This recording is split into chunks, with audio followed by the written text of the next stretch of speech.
Folktales.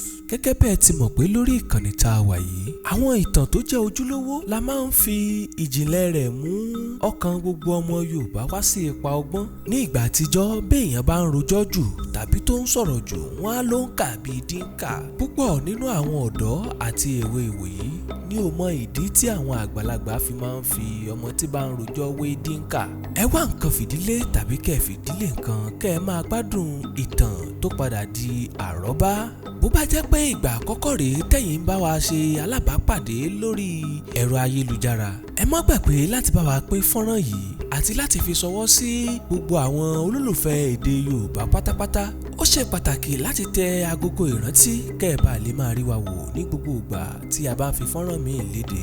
Nígbà ayé ológun ní ilẹ̀ wa Nàìjíríà, ọ̀gá ológun kan tó gbajúgbajà, orúkọ rẹ̀ ń jẹ́ Lieutenant Buka Suka Dimka.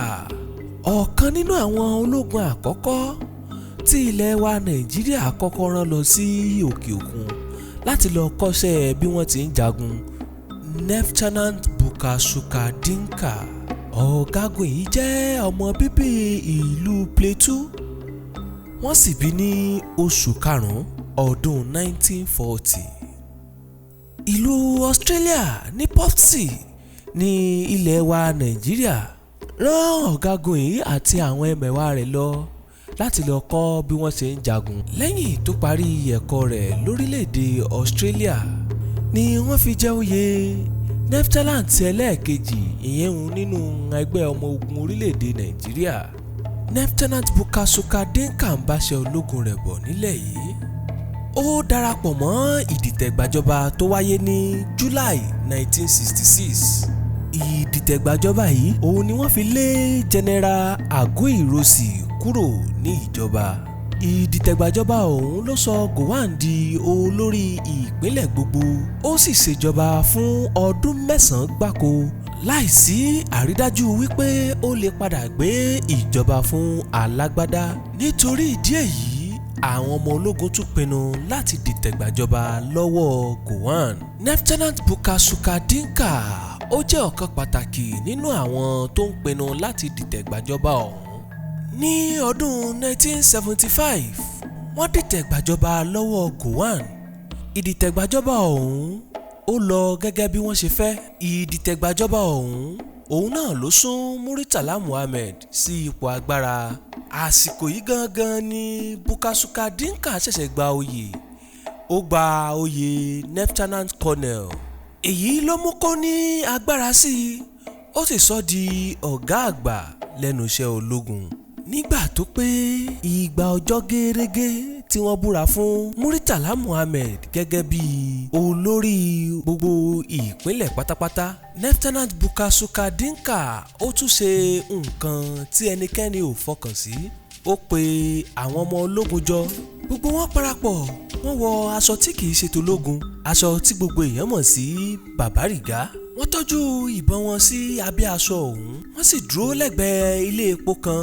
Ilé epo tá à ń sọ̀rọ̀ rẹ̀ yìí, ìlú Èkó ló fìkàlẹ̀ sí. Ọ̀nà tó gbáwájú ilé epo yìí kọjá, ibẹ̀ ni súnkẹrẹ fàkẹrẹ ọkọ̀ ti máa ń wáyé. Wọ́n sì mọ̀ wípé ọ̀nà yìí ni Murtala Mohammed máa ń gbà kọjá, èyí tó bá ń lọ sílé ìjọba. Kò pẹ́ kò jìnnà, Murtala Mohammed àti awakọ̀ rẹ̀ wọ́n kàn lu agbami súnkẹrẹ fàkẹrẹ ọkọ̀ ọ̀hún. Buka Suka Dimka òun àtàwọn ẹmẹ̀wà rẹ̀ wọ́n dáná bọ́lu ọkọ̀ Murtala Mohammed. Wọ́n sì pa òun àti ẹ̀ṣọ́ rẹ̀ kan ṣoṣo tí ó mú dání, èyí ọ̀gágun Akíntúndé. Lẹ́yìn èyí ni Buka Suka Dimka gba iléeṣẹ́ rédíò Nàìjíríà lọ láti lọ ṣèkéde pé ìjọba tuntun ti wọ orí àlééfà. Ṣùgbọ́n Colonel Ibrahim Babangida náà yára láti lọ fi òpin sí ìgbóhùnsáfẹ́fẹ́ náà. Àwọn ọmọ ológun yí káàkiri iléeṣẹ́ rédíò Nàìjíríà nígbà tí Ibrahim Babangida ń bá Dimka sọ̀rọ̀ lọ́wọ́ nínú ilé. Dimka sì gba ọ̀nà ẹ̀bùrú sá lọ. Ó sá lọ sí ìlú Jọ́ọ̀sì. Báyìí ni ìpinnu rẹ̀ láti jẹ́ ológun tó perégedé jùlọ ṣe ń jó àjórẹ̀yìn.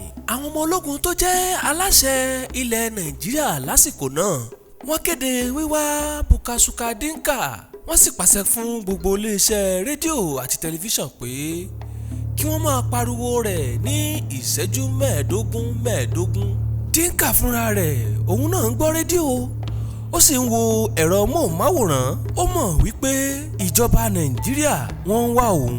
Nítorí ìdí èyí ó fi Jọ́ọ̀sì sílẹ̀ ó sì lọ sí Afikpo ìyẹn ní ìlú Ebonyi. Àwọn ọmọ ológun ti fọ́n sọ́nà wọ́n yẹ gbogbo inú ọkọ̀ tó ń lọ tó ń bọ̀ wò, ṣùgbọ́n Buka Suka Dimka láàrin wọn kọjá wọn sì dá mọ̀ torí wípé ó jẹ́ ọ̀gá ológun tó jáfáfá tó sì kún fún ọgbọ́n oríṣiríṣi pẹ̀lú.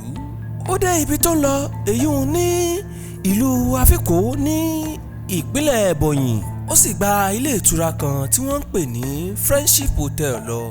Ní àsìkò ogun Biafra àti ní ẹ̀yìn rẹ̀ Lieutenant Buka Suka Dimka wọ́n ṣiṣẹ́ ní ìlú Afikpo èyí ní ìpínlẹ̀ Ebonyi. Àwọn èèyàn bẹ̀ wọ́n sì dá a mọ̀ dáadáa.